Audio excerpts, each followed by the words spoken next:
sou a Patrícia Carvalhais, gerente de produtos de moda e beleza do Senac em Minas, e viemos aqui conversar um pouquinho sobre arte. A Constituição Brasileira e a Declaração Universal dos Direitos Humanos apresentam a liberdade de expressão como uma das condições mínimas para uma sociedade civilizada.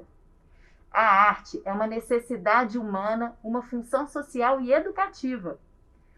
O ser humano se expressa por meio dela desde os tempos mais remotos.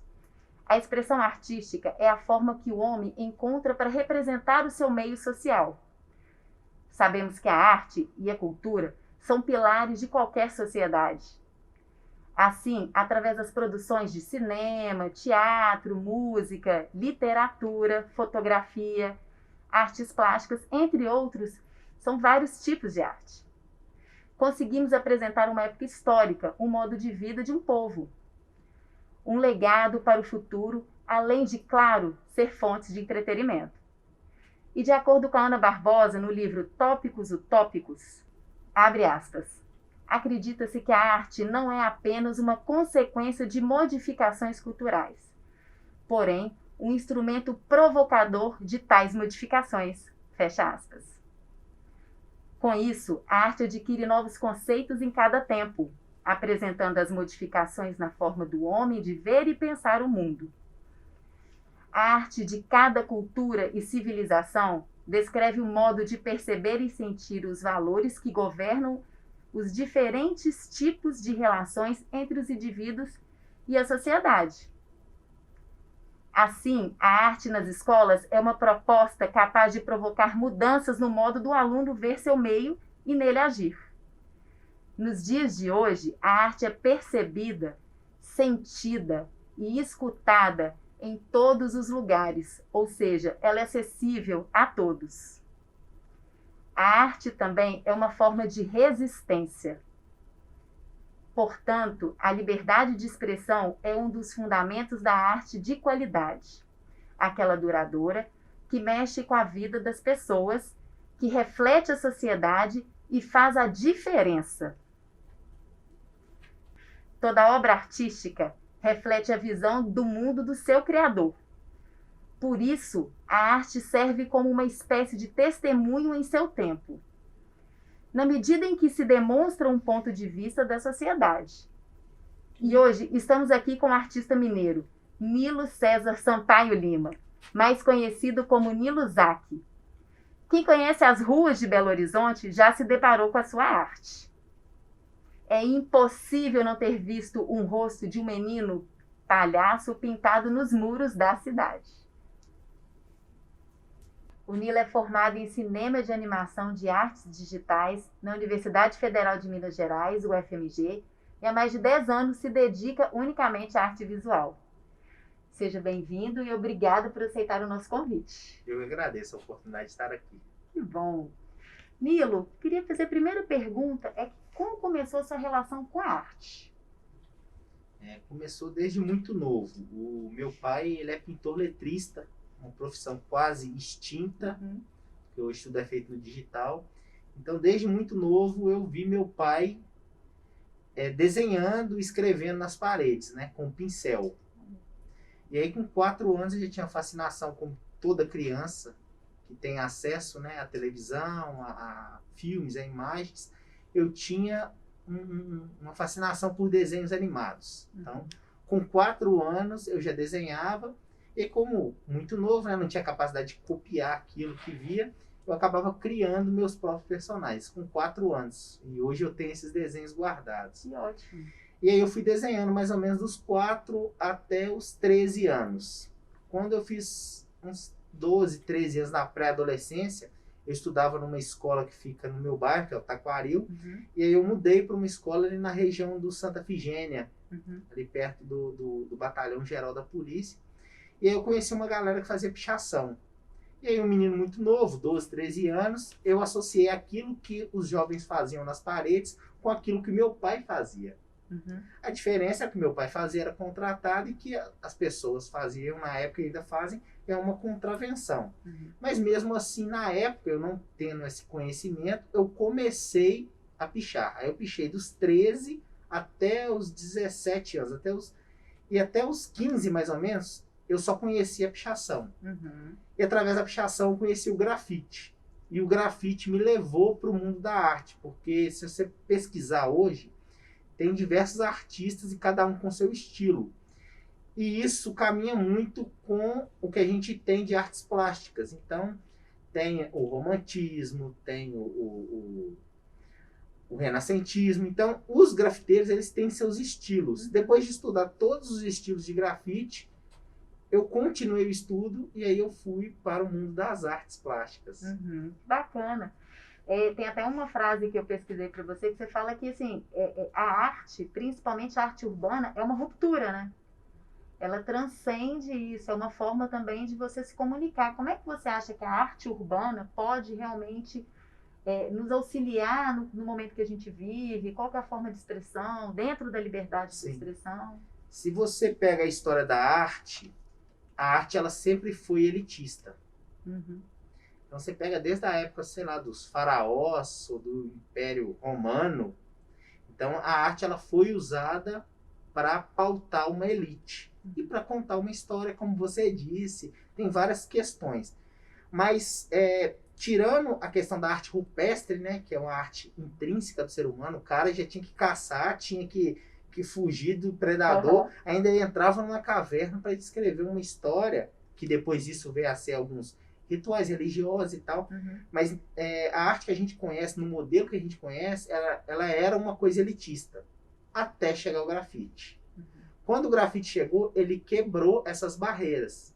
Então o grafite ele começa ali 60 e poucos em Nova York, tem um boom em 80, na década de 80 em Nova York, e a galera via aquelas pinturas lindas, cheias de cores, e era fora do museu. Então o grafite, desde essa época, da época de 80, né, da década de 80, ele vem democratizando mais a arte. Então hoje você não precisa mais ter acesso a museus, a galerias, para que você tenha um contato com artes. É muito interessante. E aí você falou que você conheceu o grafite e depois foi para a faculdade. Sim. E qual que você viu, que você percebeu de diferente? Como é que você percebeu a sua arte? O que você evoluiu com a faculdade? O que ela te trouxe de oportunidade? Eu entrei na UFMG em 2010. Uhum. Em 2010 já tinha um cenário de grafite estabelecido, principalmente no Brasil. Mas quando eu entrei na academia, apesar que meu curso não era o de artes visuais, não era artes plásticas, meu curso é de cinema, de animação e artes visuais, a UFMG ela me deu ferramentas para mim fazer matérias de outros cursos. Uhum. Então, só para você ter uma ideia, eu fiz uma matéria lá que era da ciência da computação, no ISEX. Então, ela tem essa maleabilidade, né? Você pode ir para outros cursos. E aí eu fiz também, claro, algumas matérias em artes plásticas. Uhum. E eu comecei a perceber o quanto a universidade, naquela época, em 2010, ainda era muito presa às artes de museus e galerias. Uhum. E aí eu ficava sempre pensando, assim, até tem a ver com o meu estilo de pintura. Eu gosto muito de pintura renascentista e o Caravaggio é um dos meus ícones, assim. Eu gosto muito do Caravaggio, a história dele, assim, ele é bem revoltado com tudo. Uhum. E aí eu falei, por que não pintar algo tão bem pintado como o Caravaggio pintava para os cardeais e para os papas na rua? Porque a galera da rua, assim, o grafite ele surgiu como uma contravenção, então era pinta e vai embora, corre, pinta e vai embora, corre. Uhum. E aí a faculdade mudou isso, a universidade mudou isso em mim. Eu queria, através do meu curso e das coisas que eu estudava dentro da universidade, trazer aquela sensibilidade, aquela qualidade técnica e aquela mensagem que eu via nos trabalhos do Caravaggio para as ruas. Uhum. De novo, para pautar essa questão da democratização. Porque antes, o que acontecia? Como tecnicamente os artistas grafiteiros, tecnicamente, eles eram, entre aspas, inferiores aos da academia. Uhum. Então, você quer ver uma coisa bonita, você vai na galeria. Você quer ver uma coisa colorida, explosiva, como um adolescente, você vai ver as ruas. Uhum. E eu acredito que não, assim, a rua tem que ter esse lado explosivo dos adolescentes, sabe, de chegar e jogar tinta na parede, mas ela também pode trazer muitos recados, ela pode transmitir muitas ideias delicadas, que é o que o Cura também faz, né, com as pinturas dos Exatamente. prédios hoje em Belo Horizonte. Exatamente. E hoje Belo Horizonte tem esse cenário de arte urbana de uma forma muito... Tá todo mundo hoje entendendo a importância dessa arte urbana, né? Isso é importantíssimo, né? Nós temos diversos artistas que, né, que estão dentro dessa arte urbana que querem democratizar a arte. Isso é importantíssimo. E uma pergunta, assim, quando a gente trabalha essa parte, por exemplo, que você trouxe essa arte, e você, como é que foi a sua relação para você pintar a primeira vez e fazer a sua primeira marca, que foi com o seu sobrinho? Me explica um pouquinho de como que você pensou essa arte e como que você transpôs essa arte na arte urbana. Sim. Aí eu vou falar das minhas 3 primeiras vezes. Uhum. Primeira vez quando eu tinha 12 anos, que foi com a pichação. Uhum. E aí eu peguei um resto de tinta do meu pai, escolhi um codinome, que até eu entendia que era uma contravenção. Escolhi Zack na época, passava uma série, e aí o Zack era uma pessoa respeitada, era até um vilão na época. E por quê? Eu era um adolescente, né, 13 anos, magrinho assim, então se eu não colocasse uma coisa forte na rua, as pessoas não iam me respeitar. Isso com a pichação. Quando eu fiz o primeiro grafite, ele se encontra no bairro Taquaril, se eu não me engano, na rua Vista Alegre. Tá escrito arte com uma lata de spray. Meu primeiro grafite na rua foi isso, arte com uma lata de spray. Por quê? A pessoa que eu consegui para me orientar, que é o Roberto Robocop, ele é ele já foi, né? Hoje ele é rapper, dançarino de break, e é engraçado que ele trabalha na SLU. Então ele já teve oportunidade de sair, mas ele também gosta de trabalhar na SLU, e eu acho isso muito legal. Ele me instruiu muito bem, sabe? Para que serviu o grafite, para que eu ia fazer o grafite. E ele me instruiu tão bem que o meu primeiro grafite já foi escrito arte, e esse grafite ele existe até hoje. Depois dessa instrução, né, do Roberto, da oficina do Roberto, do Fica Vivo, eu já estava direcionado quando eu entrei na faculdade. E aí uma coisa que um professor falou comigo, uma professora Angélica, não vou lembrar o sobrenome, professora Angélica, ela falou assim, olha, eu quero que todos vocês desenhem todos os dias um desenho. E aí cada dia ela dava uma instrução, e era um caderno de croquis. Ela falou, quero coisas do seu cotidiano, coisas que são importantes para você. E aí nesse caderno, acho que meu terceiro desenho foi o desenho do meu sobrinho, o Emanuel. Que na verdade, ele veio morar com nós com 3 anos de idade. É como se fosse uma adoção. Ele não é adotado, mas a minha família que criou.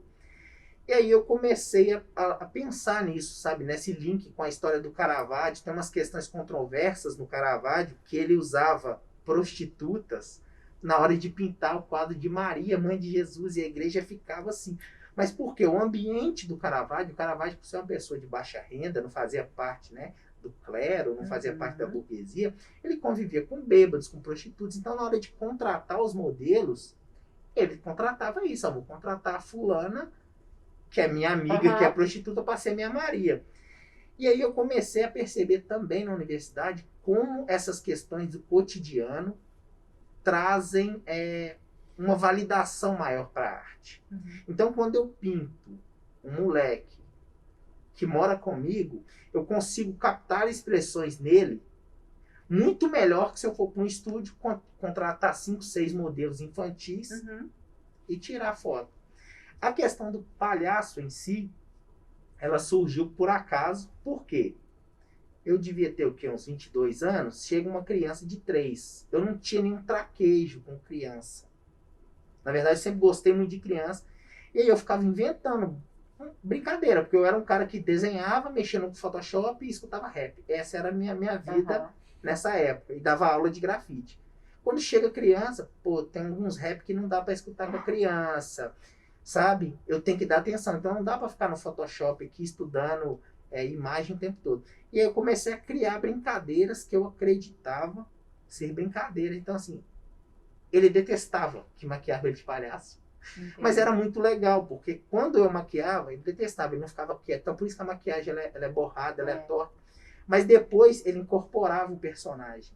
E aí falava assim, agora eu sou um palhaço do mal, agora eu sou um anjo, agora eu sou isso. Uhum. E aí depois eu fui estudar a história do palhaço e eu Uhum. percebi que tinha dois tipos de palhaços.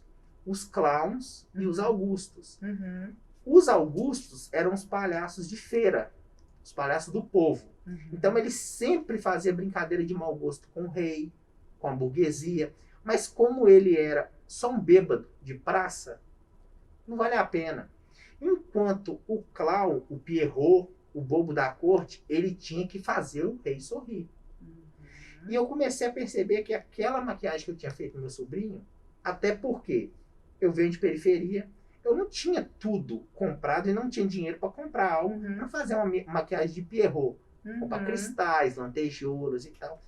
E aí eu vi que aquele tipo de palhaço me representava muito bem. Representava as coisas que eu acredito, a minha trajetória e também a questão do próprio Caravaggio, que eu gostava muito. Sim.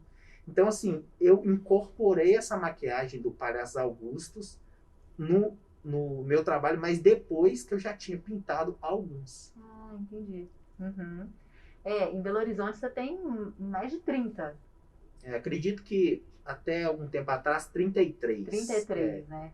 E como é que você escolhe os locais? Fala assim, olha, esse local é o local que eu vou deixar a minha arte aqui para todos. Eu sempre escolhi dois tipos de lugares. Um, pelo tipo de trabalho que eu faço. Então, por exemplo, para fazer grafite, quando eu comecei, sem experiência, sem técnica, eu não podia chegar, por exemplo, num muro de um condomínio, de uma casa pintadinha e falar assim, deixa eu fazer um grafite no seu muro. Ninguém nunca ia aceitar. Então eu comecei a escolher muros, espaços que estavam sujos, que não eram pintados ou que eram pichados. Eu comecei a escolher esses espaços para poder treinar isso lá atrás. Quando eu venho com a questão dos palhaços, além de escolher esses espaços, eu tento até hoje, né, escolher espaços que dialoguem com a cidade. Então, por exemplo, eu lembro que um muito marcante, vou falar dois marcantes. Era um que era na Gaicurus com São Paulo, que ali, assim, hoje ali tá cheio de grafite, mas quando eu pintei não tinha nenhum. E o grafite ele tem esse poder de atrair outros artistas. E eu sempre passava ali e pensava, poxa, que lugar triste, que lugar triste, que lugar triste. Vou colocar um pouco de cor. Só que no dia que eu fui pintar, eu presenciei uma cena que eu levo várias fotos. Então eu escolho 5, 6 fotos, coloco na mochila. Chega no dia, meu estado de espírito, meu sentimento. E aí, pouco antes da gente começar a pintar, um morador de rua espancou a mulher também, que era morador de rua.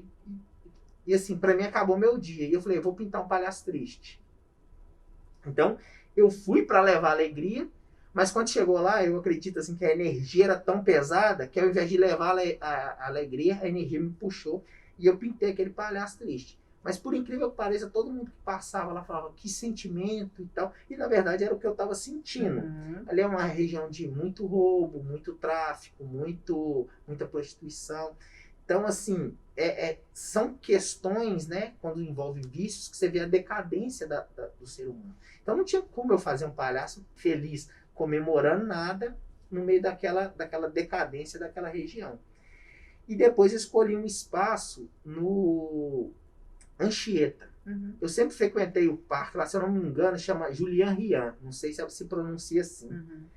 E eu sempre frequentei lá porque lá tem um bowl, que tem mais de 30 anos, uma pista, e eu ando de patins lá. E eu sempre falava, nossa, mas aqui é tão bonito, mas é tão triste também, sabe? Sem vida, sabe? Os prédios, era bonito. O Anchieta é um lugar bonito, mas eu sempre achava assim, precisa de mais vida, de mais cor.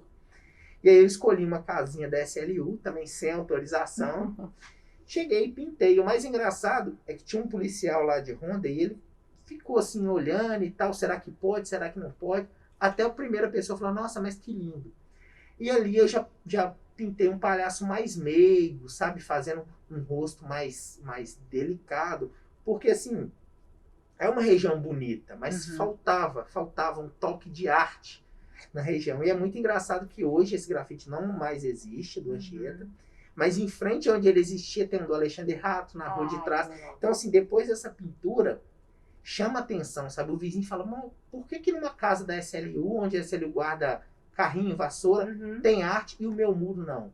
Até eu mesmo fui contratado para fazer na rua de trás um Jimi Hendrix. Que legal. Na época ficou uns 2 anos. E aí você consegue sensibilizar as pessoas. Então, normalmente, quando eu vou escolher o lugar, eu sempre tenho uma história com aquele lugar. Ou desde a Gaicurus, que eu sempre passo ali, que é meu trajeto, que eu acho um lugar triste. Ou no Anchieta, que é um lugar que faltava cor.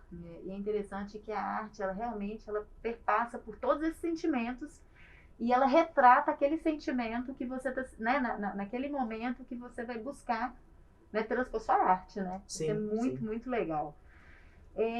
Então, uma coisa que eu acho que é muito importante, assim, da gente pensar também que um artista, ele não tem que ser um artista, o artista por ser completo, ele não é um artista que trabalha só com um tipo de arte, né, com grafite, por exemplo.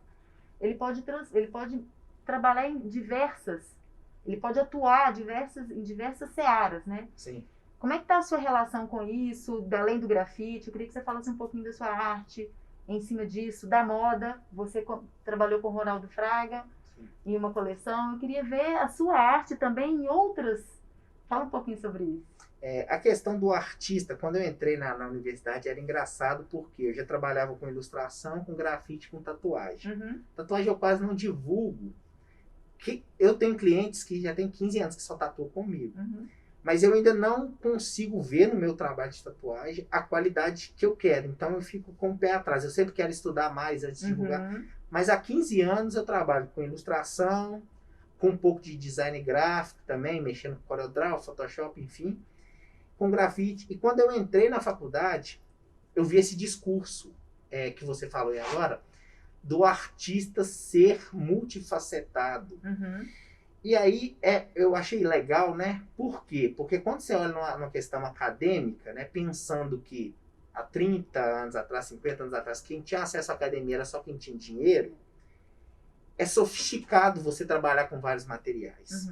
Mas no meu caso, é muito engraçado que a galera vê em mim essa sofisticação, mas no meu caso foi uma questão de sobrevivência. Nem todo dia tem muro para pintar, nem todo dia tem pele para tatuar, nem todo dia tem uma logomarca para criar. Então, vamos fazer o que aparecer. Interessante.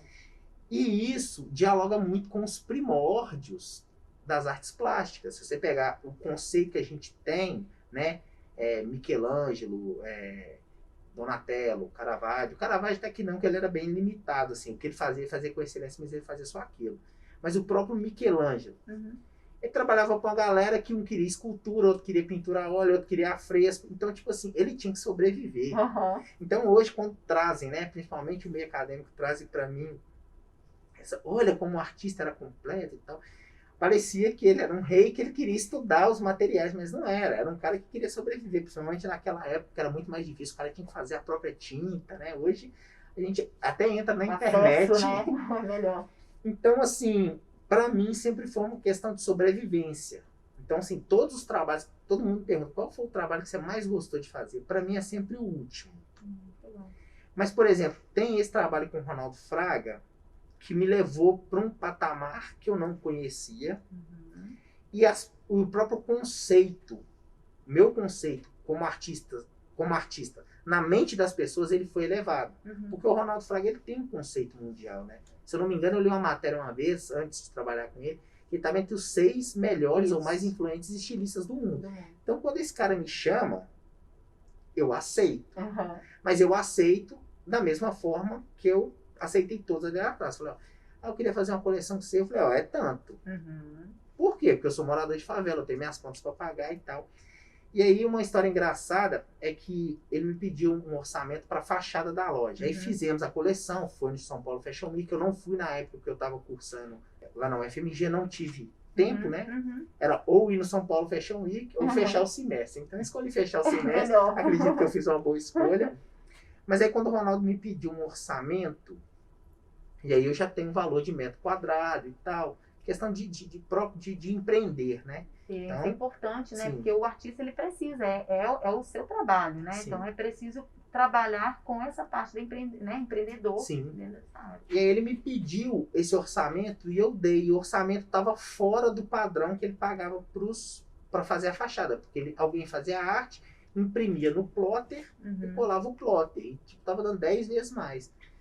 E aí eu não querendo perder esse trabalho, porque primeiro que era com o Ronaldo Fraga, que é um cara Dá uma visibilidade. visibilidade bacana, e também de pensar, pô, se até hoje eu corri em várias frentes, e eu falei, não, eu vou te fazer uma proposta. Aí eu fiz um rosto dele de palhaço no papel, e falei, cara, a gente pode replicar isso aqui. Na verdade, eu fiz dois, um acabado e um sem finalizar.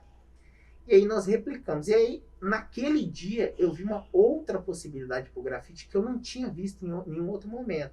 Então, por exemplo, essa semana eu vou começar a pintar um caminhão bitoneira para uma empresa de concreto. Eu vou pintar no spray com o meu grafite normal nas ruas. Mas sabendo que é possível fazer o que eu fiz para o Ronaldo Fraga, eu posso fazer a arte usando técnicas e tendências do grafite, por exemplo, num computador, imprimir ela no adesivo e adesivar. Por exemplo, se eu for fazer um ônibus, se eu for fazer um caminhão, sabe? Então, assim, todo trabalho é um desafio. É um desafio porque a gente precisa sobreviver, a gente precisa de grana, e nem sempre quem traz a ideia traz consigo os recursos para fazer aquela ideia. Então, assim, até nisso, o artista tem que se adequar. Isso. Então, por exemplo, hoje a minha pintura em tela tem um preço. Eu não faço por mês daquele preço. Que a minha pintura foi uma das coisas que eu aprendi no mundo das artes, para não me desvalorizar. Excelente. Porém, se a pessoa não tem o dinheiro, o recurso para poder pagar uma pintura a óleo, uma pintura em spray, vamos fazer uma pintura com lápis de cor?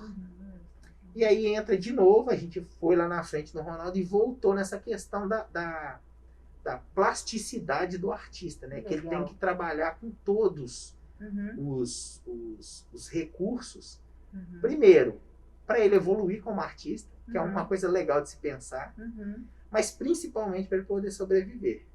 Que ótimo, porque assim, alguns artistas até, eles ficam, a minha arte é difícil de colocar um valor, e aí até dentro do meio artístico as pessoas às vezes falam assim, nossa, ele monetiza muito o trabalho dele. Ele precisa, né? É uma questão do seu trabalho. A gente tem que aprender a dar valor e a trabalhar essa parte da monetização do trabalho, como outro qualquer, né? Não é porque é um trabalho que você trabalha muito com a criação, e a criação é difícil, né? Eu acho que essa é a parte mais difícil, de você contabilizar e do outro se sensibilizar, que é o seu trabalho, é a sua hora trabalhada, é o seu desenvolvimento, é a sua criação. Isso é uma parte que deve ser bem difícil, né? Sim, às vezes quando a pessoa pede, pinta o rosto do meu filho com ou sem a maquiagem de palhaço numa tela. Essa pessoa quer que eu dê o preço pensando quanto custa uma tela, quanto que custa uma lata de tinta. Não é só isso. Mas não é só isso. Exato. Quantos anos eu estudei, e por que ele está pedindo um artista X e não um artista Y? Exato. Porque o artista X, ele estudou para aquele tipo de arte.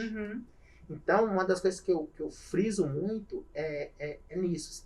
Pô, mas você vai gastar uma tela, uma tinta, e aí uma das coisas que eu lembro muito, assim, porque a minha trajetória de estudo foi assim, eu adorava um baile funk, na época não chamava baile funk, chamava som de rua. Vamos no som? Que eram umas caixas de som assim, bem grandes, né? Era tipo sério, uma parede de uma casa. E aí alguém ligava um aparelho, ficava um DJ lá e a gente ia pra rua. Então não era baile funk, e tocava muita música americana. Aí eu vou falar baile para as pessoas poderem entender. Quantos bailes funks eu deixei de ir para ficar estudando desenho em casa? Isso não me onera, isso não me cansa. Mas, por exemplo, quando eu fui para a Itália, eu podia gastar, se eu não me engano, sei lá, 13 euros por dia. Não, mentira, 16 euros por dia.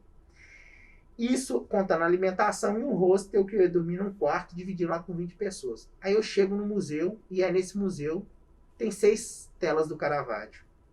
E aí eu escolho ou dormir num lugar quente, comer uma comida quente, ou ver a obra do Caravaggio. E eu vou ver a obra do Caravaggio. Vou dormir na rua. Vou dormir no aeroporto. Então, é esses momentos que me fez entender o quanto o estudo é valioso. Porque a gente também não percebe. Por exemplo, o cara que gosta de tocar um violão. O cara treinou, sei lá, eu vou chutar aqui, tá? 30 mil horas. Mas aí nessas 30 mil horas ao longo da vida, nem sei se é muito, se é pouco, chutei um valor. Ele tava tocando lá o Legião que ele gosta, quando ele tava aprendendo, aí ele foi pra Cássia Eller, ele foi pra não sei o que, ele foi pra Guns. E na cabeça dele ele não tava estudando. Então, na hora de tocar na festa, ele não consegue contabilizar isso. E eu também Toda essa bagagem, né? eu também tinha esse problema. Até eu ir pra Europa e até eu ter que escolher entre comer ou ver um quadro Caravaggio, entre dormir num hostel e ver o quadro Caravaggio, sabe? Uhum. E depois, quando eu voltei pro Brasil, eu comecei, quantas escolhas dessa? Igual, por exemplo, hoje eu tenho condições de comprar um carro. Mas durante muito tempo eu não tive. Eu não tenho carro, mas quantas vezes eu resolvi comprar uma tinta e fazer um grafite na rua para ter mais técnica, para me expressar, para treinar. Então, assim, outro dia alguém me perguntou, Nilo, cada ida sua na rua, igual esse grafite na rua São Paulo, com o Gaicurus, cada ida na rua, eu tô jogando por baixo, era R$ 800 de investimento. Isso eu não tô contando com mão de obra nem nada. Era tinta, alimentação. Ali Isso é tempo, né? Então, assim, isso eu não tô contando tempo de estudo até chegar ali. Então, assim, para fazer um grafite simples na rua, era esse valor, assim, R$ 800. E aí depois que você vai ficando mais vivido, né, mais velho, mais maduro, você começa a contabilizar isso. E seria muito legal, que eu acho que é a ideia do bate-papo e falar de empreendedorismo, Sim.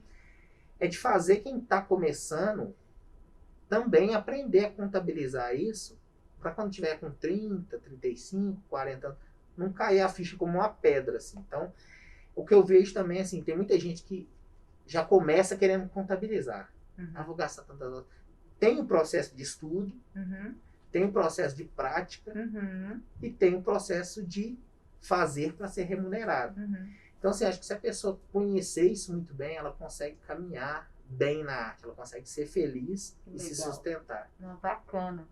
E para quem quer começar hoje, qual que é a sua dica? Assim, você fala assim, a pessoa que quer trabalhar com arte, que quer se ingressar nessa área, ou que já tem um dom e que quer, né, né, aprender mais. Você acha que a educação, o investimento na educação, ela é importante? Ela faz diferença? Sim.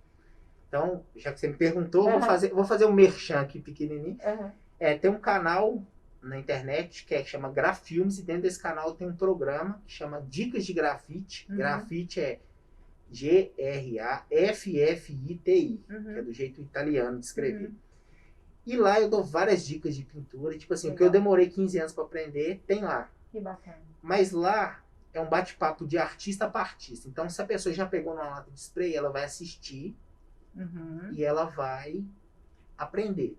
Tem um outro canal que a galera brincava que era meu concorrente, e na verdade, assim, ele complementa o conhecimento na internet, que é o Grafiteria, que é o Rodrigo CB, eu não sei de onde ele é, mas de Niterói, Rio de Janeiro. Que ele traz esse básico do grafite.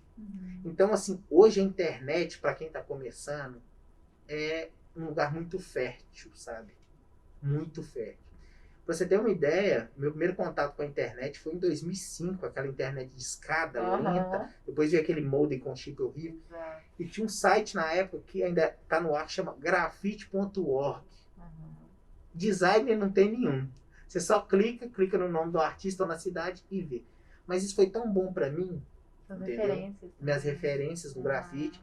Conheci artistas da Holanda, da Alemanha, da Bélgica, através do grafite.org. E hoje está muito mais fácil, né? Outro dia eu falei, eu não conheço nada do grafite da China. Aí eu fui no Instagram e coloquei #ChinaGraffiti. E aí apareceu todos a galera da China. E aí eu vi que a China é muito grafitada, sabe? Tem muito artista na China. Então, assim, para quem quer começar, use essa ferramenta, use a internet para estudar e pratique, assim, ó. Eu sou grafiteiro, artista visual, tatuador. Para mim, tudo começa no desenho. Você estava com lápis aí mais cedo, e aí tudo isso aqui, ó. Lápis e papel. Se você desenha um rosto realista com lápis no papel, você faz uma pintura com spray na parede. Se você faz um rosto realista com lápis no papel, você faz uma tatuagem realista. Interessante. Então, assim, o que você precisa de recurso hoje é um lápis, um papel e buscar conhecimento nas redes. Excelente. Então, pode ter pessoas que estão me escutando aí que não tenham recurso em casa, que tem hoje, a gente não acredita, mas tem pessoas que não têm acesso à internet. Isso. E eu falo isso às vezes com meus amigos do bairro, né? Então, ao invés de pegar R$5, ir na Lan House e ficar vendo Jogando. MC, ou jogando Free Fire, ou não sei o quê, vamos estudar grafite. Gente, R$5 dá quase 2h30, pelo menos nas Lan House da periferia, é tempo suficiente, sabe? Eu fico brincando, 2 horas de estudo, sabe? Pode ser um dia sim, um dia não. 4 horas de prática todos os dias, a pessoa consegue. Não, e eu também acredito que não só no grafite, sabe? É a dedicação, né? Sim. É o seu amor à arte, a sua dedicação, o estudo. Acho que tudo convergindo a gente consegue trabalhar. O importante, nada cai do céu. Sim. Né? O esforço ele é de todos, assim, né? A gente, independentemente de qualquer área, a gente precisa se esforçar. E a dedicação, estudo, toda essa parte ela é importante e ela é a base para você se formar. Sim. Não é isso? E aí uma das coisas que eu sempre falo, eu fui dar uma palestra em Boa Vista, Roraima, e lá a internet da cidade, tá, gente? Era a rádio. E quem já teve internet a rádio sabe que ela oscila muito. E aí eu expliquei para eles que quando eu comecei a estudar, eu tinha um modem e eu tinha que entrar na internet de meia-noite às 6 e baixava um vídeo de 3 minutos, demorava 3 horas e dava pau no meio. E aí eu fico falando assim, faça com o que você tem. Faça. Melhor, né? Não é, aí eu fico até brincando com a galera, não é papo de coach. Não, você tem que sabe? É realidade, sabe? É assim, faça com o que você tem. Então, se você quer começar a fazer desenho, você tem um lápis em casa, um caderno. Ah, mas o caderno tem pauta. Beleza, desenha na pauta, sabe? O importante é começar. O importante é começar. E começar com o que você tem. Isso. Não ficar, eu não tenho, eu não evoluo por causa disso. É trabalhar com o que você tem e a partir disso evoluir. E aí fazer as metas, né? Por exemplo, uma lata de spray custa quase R$30. Se eu não tenho um lápis de spray, eu não vou deixar de estudar, eu tenho um lápis. Excelente. E é isso, à medida que você for conquistando as metas, como diz a nossa Dilma, você dobra a meta. É isso aí. Milo, muito obrigada. Eu que agradeço. Que assim, foi super rico. As dicas foram maravilhosas. Conhecer a sua história é inspiradora. Obrigado. Sabe, para todos. Sou sua fã, você sabe disso. Quando você fez a coleção com o Ronaldo, eu tenho uma blusa sua, porque é a forma que eu gosto de representar também. Sim, sim. É muito interessante que quando eu utilizo a sua camisa que tem o seu desenho, as pessoas param, elas percebem. Sim. Então é uma outra forma de você também transpor a arte. Sim, né? sim, Através claro. da moda. De Então, transmitir a mensagem. Exatamente. Você está transmitindo a mensagem. Estou. Então, assim, muito obrigada. Eu acho que é uma inspiração para todos. Você é uma pessoa que traz isso muito da sua essência e é muito leve. Parece que você falando, eu acho que eu até vou pegar e vou tentar também desenhar. Sim, claro, claro. Mas muito obrigada. Agradeço a todos. Até mais.